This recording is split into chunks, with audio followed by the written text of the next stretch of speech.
Late at night, a young boy sat by his bedroom window, staring at the sky. His parents had been arguing for weeks, and now it had finally happened. His dad packed his things and left. The house felt empty without him. As the boy gazed up, a bright streak of light cut across the dark sky, a shooting star. Remembering what his mother once told him about wishes, he closed his eyes tight and whispered, "I wish for Mom and Dad to be back together again."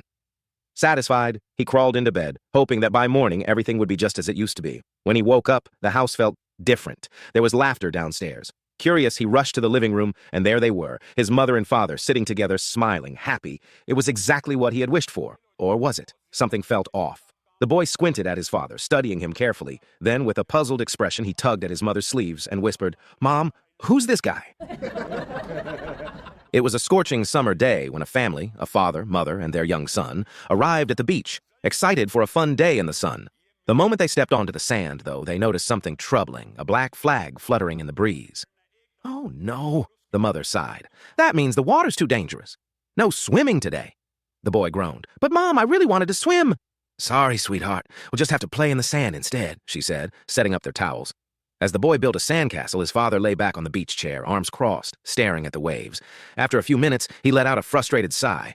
"This is ridiculous," he muttered. "There's no way the sea is that dangerous. I'm going in." "Honey, don't," the mother started, but he was already jogging toward the water. She just shook her head and turned her attention back to their son. A moment later, the boy frowned and looked up. "Mom, why did you let Dad go in the water but not me?" His mother smiled patiently.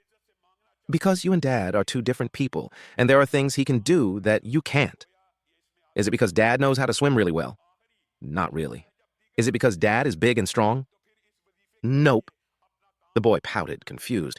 "Then why is Dad allowed to swim and I'm not?" His mother leaned in and whispered with a knowing smirk, "Because Daddy has life insurance." Sarah's parents were beyond excited. At 28, their daughter had never introduced them to a boyfriend before, so this was a big deal. Her mother had spent the entire day in the kitchen preparing a feast fit for royalty. Her father had cleaned the house from top to bottom, even mowing the lawn twice, just to make sure it looked perfect. They both dressed in their finest clothes and waited eagerly for Sarah and her mystery man to arrive. At exactly 8 p.m., the doorbell rang. Her parents exchanged an excited glance before rushing to open the door. And then, they froze. Standing next to their beloved daughter was a towering man covered in tattoos, his arms like tree trunks. His face looked like a battlefield, scarred, weathered, the kind that had definitely seen its fair share of punches. He had the aura of someone who didn't just get into fights, he won them. Her mother swallowed nervously. Her father adjusted his collar. After an awkward round of introductions and forced smiles, they quickly pulled Sarah into the kitchen away from earshot. "Sarah, what the heck?" her mother hissed. "Why would you date a guy like that? He looks like a thug." "Mom, Dad, you've got him all wrong," Sarah said, folding her arms. "He's actually an incredibly kind and charitable guy." Her father raised a skeptical eyebrow. "Oh, really? And what exactly makes you say that?" Sarah smiled proudly. "Well, just this month he spent 200 hours serving his community." Her parents blinked. Then her mother whispered, "Sarah, was that court-ordered community service?" On a warm afternoon, two elderly ladies sat on a cozy patio, enjoying tea and conversation. As they rocked gently in their chairs, the topic, as always, turned to their grandchildren. "I don't understand it," sighed Margaret, shaking her head. "I send gifts, greeting cards, and even checks to my grandchildren, and still they barely ever visit me." Helen, her lifelong friend, took a sip of tea and smiled. "Oh, I send checks to mine too, and they visit me all the time." Margaret's eyes widened. "Really? You're so lucky to have such grateful grandchildren." Helen chuckled knowingly. "Oh, trust me. My grandchildren are just as grateful as yours." Margaret frowned, puzzled. "Then what's your secret? Do you send them bigger checks than I do?" Helen leaned in, a mischievous twinkle in her eye. "No, dear, I just don't sign mine."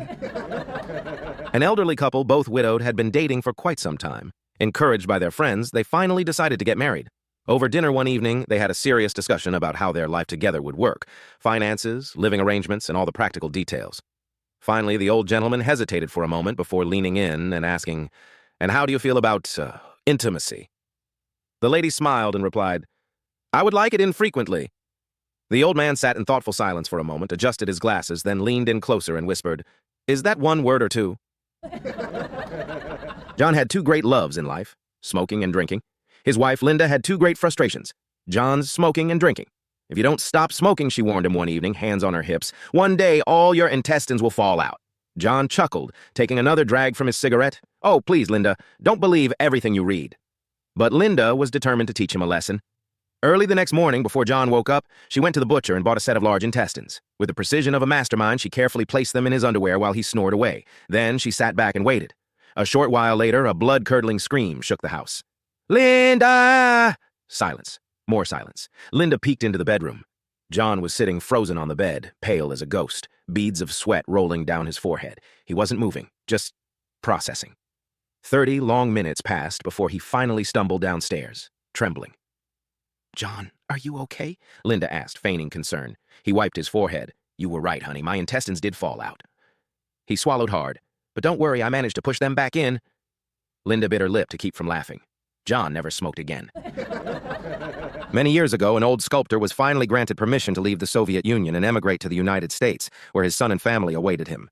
After years of hardship, he was eager for a new beginning. At the Moscow airport, as he prepared to board his flight, a Soviet customs officer rummaged through his belongings and pulled out a heavy bust of Lenin. The officer frowned. "What is that?" The old man gasped in mock outrage. "What is that? What is that? Don't say what is that. Say who is that? That is Lenin, the great genius who created this workers' paradise." The officer nodded approvingly, smiled, and waved him through. Hours later, he landed at JFK Airport. As an American customs officer inspected his luggage, he too discovered the bust of Lenin. "What is that?" the officer asked, lifting an eyebrow. Once again, the old man scoffed. "What is that? What is that? Don't say. What is that? Say, who is that? That is Lenin, the bastard who made my life miserable for decades. I'm going to put him in my bathroom where he belongs." The officer chuckled and let him through.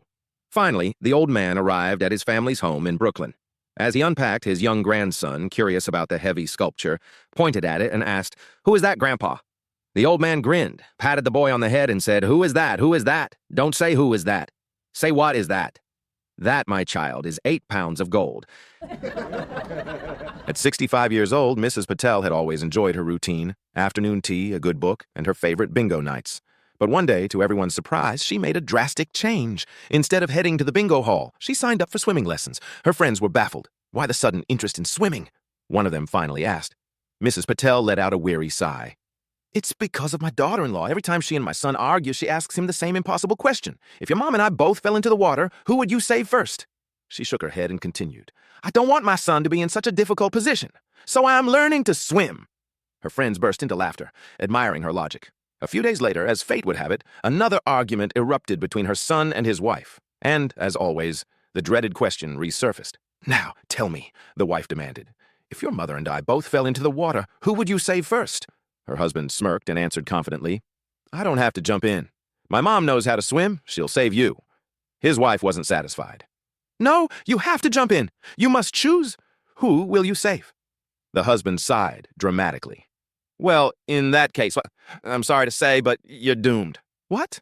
"Yeah, hi, because I don't know how to swim, and my mom, she'll definitely save me first." Mandy hesitated at the kitchen doorway, wringing her hands. "Mom, can we talk? Like, seriously talk?"